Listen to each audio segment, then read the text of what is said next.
ያለፈውን በጎ ውርስ ጠብቆ ማቆየት፣ ስህተቶችን ማረምና የዛሬን አቅም አስተባብሮ ወደፊት መራመድ የመደመር ፍልስፍና ዋነኛ ማጠንጠኛ ነው። ልዩነቶቻችን የድክመት ሳይሆን የጥንካሬ ምንጭ እንዲሆኑ ከግጭትና መለያየት ይልቅ በትብብር ሀገርን በመገንባት ኢኮኖሚያዊና ማህበራዊ ፍትህንና እውነተኛ ብልጽግናን ማረጋገጥም የመደመር እሳቤ መሰረቱን አድርጓል። ኢትዮጵያ ብዙ ማንነቶች ድርና ማግ ሆነው በብዙ ፈተናዎች መሃል ጸንታ እንድትቆይ ያደረጓት ሀገር ነች። በዚህ ውስጥ ሀገር በቀል እውቀቶች ትልቅ ቦታ አላቸው። የመደመር እሳቤም በዋናነት ከኦሮሞ ሕዝብ ባህልና እሴት የሚመነጭ ነው። ኢዳሙን መዲሳ አዳመኬኝ ስነገዳ የመደመር ምንጩ ባህላችን ነው። የገዳ ስርዓትን በመዋቅር ደረጃ የገዳ ስርዓትን መነሻ አድርገን ወስደናል። ሽምግልናን፣ ደቦን የገዳ ስርዓትን መነሻ ያደርጋል። መነሻው ባህላችንና ማንነታችን ነው። ከባዕድ የወሰድነው አይደለም። ሁለተኛው የኦሮሞ ብሔርተኝነት ይሄድበት የነበረውን የጥፋት መንገድ የለወጠ ነው። የኦሮሞ ብሔርተኝነት ሲገነባ የነበረው ማልቀስ፣ ማስለቀስ፣ መካድ፣ ራስን ማሳነስ፣ ወደ ጎን መገፋትና ራስን ማግለል ነበር። ይህ ምን ማለት ነው?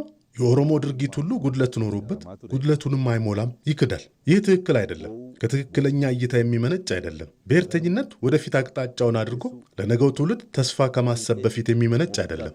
ሁለተኛው የኦሮሞ ታጋይ ለመባል ብዙ ሰዎች የሚያለቅሱና የሚያስለቅሱ ናቸው። እውነት ነው፣ ኦሮሞ ተጎድቷል፣ ተበድሏል። ነገር ግን እኔ አላስለቅስም። የእኔ ሥራ የተዘረፈውን ኦሮሞ፣ የተጨቆነውን ኦሮሞ ታጋሽ ማድረግ ነው።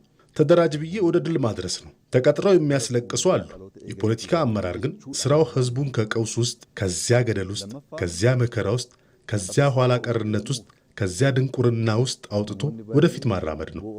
መደመር ይህንን ነው ያመጣው። መደመር ወደ ኋላ ማየት ለትምህርት ነው ይላል።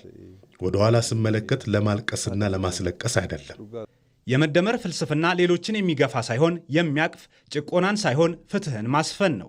የጋራ ቤታችን የሆነችው ኢትዮጵያ ለሁላችንም ትበቃለችና በአንድነት እናሳድጋት የሚለውም ዋነኛ መርሁ አድርጓል።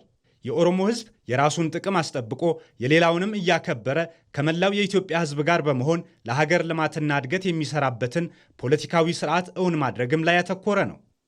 ኦሮሞን አመሳ አሞምነሳ አመቀበኘሳ ኦሮሞ በልኩ እንደ አቅሙ እንደ ሀብቱ በኦሮሚያ፣ በኢትዮጵያ፣ በአፍሪካ ውስጥም ልዩ አስተዋጽኦ ሊኖረው ይችላል የሚል እይታ ይዞ የመጣ ነው መደመር። ይህ ብቻ አይደለም፣ የፖለቲካ ማሻሻያ አድርገናል። ትልቅ ሆነን እያለን እንደ ትናንቱ መጨቆን፣ እንደ ትናንቱ 2-3 ቡድኖችን በመያዝ ሌሎቹን በመተው ሳይሆን ሁሉን አቅፎ በመሄድ ሶማሌውም፣ አፋሩም፣ ቤኒሻንጉሉም የሀገር ባለቤትነታቸው ተረጋግጦ በእኩልነት ሀገር ማስተዳደር እንዲችሉ ማድረግ ችለናል። ይህ በኢትዮጵያ ታሪክ ውስጥ ታይቶ አይታወቅም። በኢትዮጵያ ታሪክ ምክትል መሪን ከሶማሌ ማግኘት፣ ፋይናንስ ሚኒስትር ከሶማሌ ማግኘት በጭራሽ በኢትዮጵያ ታሪክ ውስጥ አልነበረም። የመከላከያ ሚኒስትር ከአፋር ማግኘት አይታሰብም ነበር።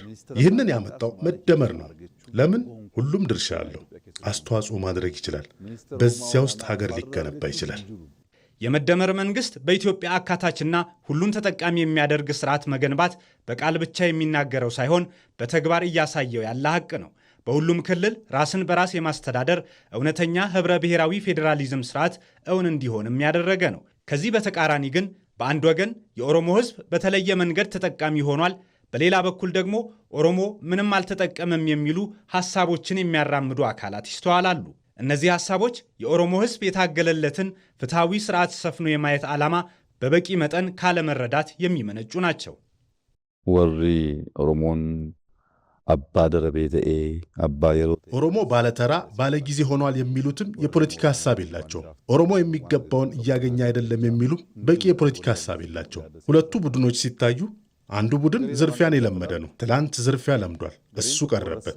እንደፈለገ መሬትህን፣ ሀብትህን ይዘርፋል። የአንተን ሰው ያስራል። እሱ አንደኛ ሆኖ አንተ ሁለተኛ መሆን አቅቶህ እንደፈለገ መኖር የለመደና እሱ ቀርቶበት እያለቀሰ ያለ ነው።